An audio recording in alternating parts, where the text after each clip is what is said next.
What's up, Charger fans? Welcome back to another video. We are 3 days away from the NFL draft, and this perhaps might be my final mock draft. So if that sounds good to you, let's go.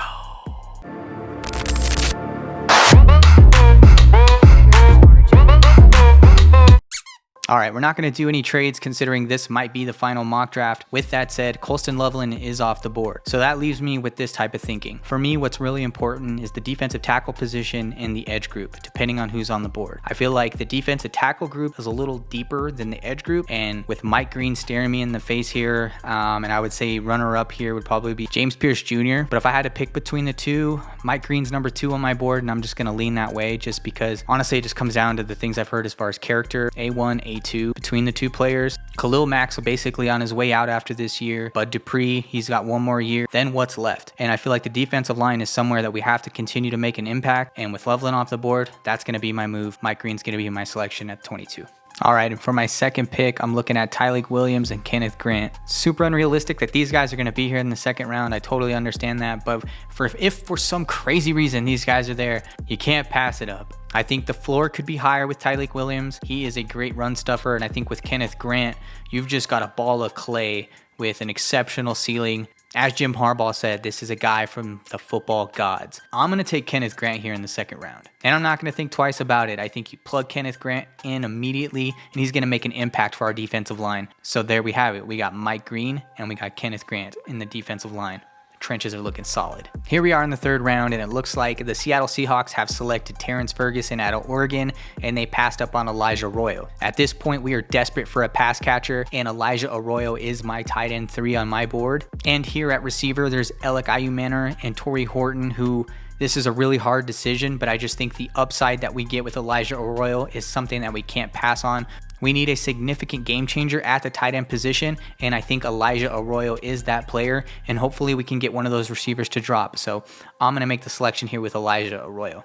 All right, here in round 4, I find myself in a very difficult position picking between Jack Sawyer, who on Daniel Jeremiah's big board, he is 70th, and I got on the offensive side of the ball, I'm looking at Ty Felton. I think there are people who would be pounding the table for Savion Williams, Pat Bryant, and Dante Thornton. I think you guys need to chill. I think the pick would, if I were to pick a receiver, it would be between Pat Bryant and Ty Felton. I think Ty Felton, the upside is there. He can stretch the field and be kind of a spark plug for you.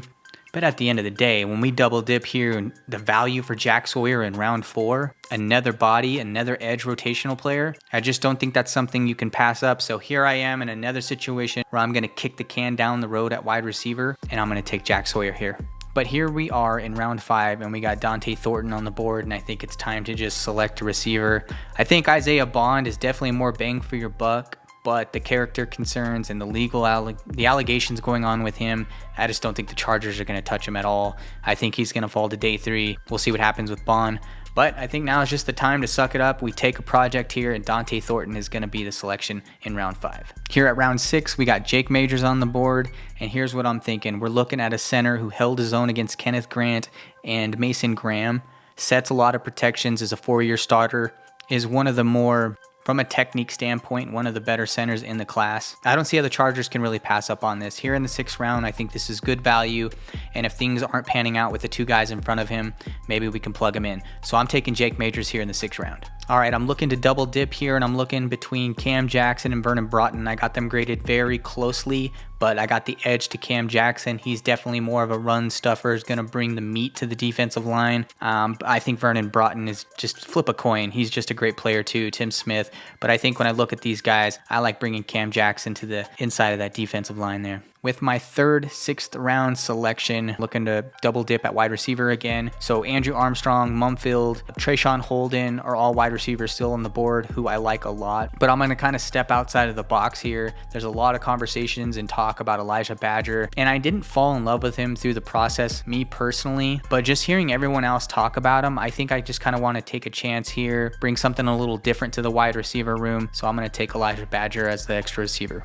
All right, and with our fourth and final 6th round selection, let's see what we got here. I want to take a look at the running back room. I see Trevor Etienne, who I'm really high on, Ja'Cory Croskett-Merritt, who is a sick guy with a lot of speed. I'm a big fan of Khalil Mullings, and I'm a big fan of Raheem Sanders. Out of all these running backs right here, I'm going to take Raheem Rocket Sanders. I think this guy is a big dude who packs a punch. He can be a receiving threat. He's got the chops, so I think he can kind of do a little bit of both. So I think Raheem Sanders is going to fit this offense very nicely. He's going to pair well with Najee Harris. And for our 7th and final draft pick, I'm going to take Craig Woodson, safety out of California. I know we don't need a safety, but I'm just thinking about special teams here. I actually think that's tremendous value. He's not going to be there in the 7th. That's ridiculous. But we're talking about a guy who is, where's he at? He is 167th on the PFF big board. And like I said, he's 13th as a safety. Bring him on. Put him on the roster. There it is, son. So there's the 7th round pick, Craig Woodson out of Cal. Let's go.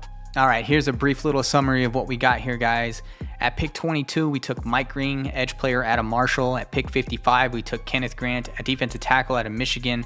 At pick 86, we took Elijah Arroyo, tight end out of Miami. Pick 125, we took Jack Sawyer. We double dipped at edge. At pick 158, we took wide receiver Dante Thornton out of Tennessee. At 181, we take our center and Jake Majors. At 199, we take our run stuffer Cam Jackson, defensive tackle. At 209, we take another wide receiver and Elijah Badger out of Florida.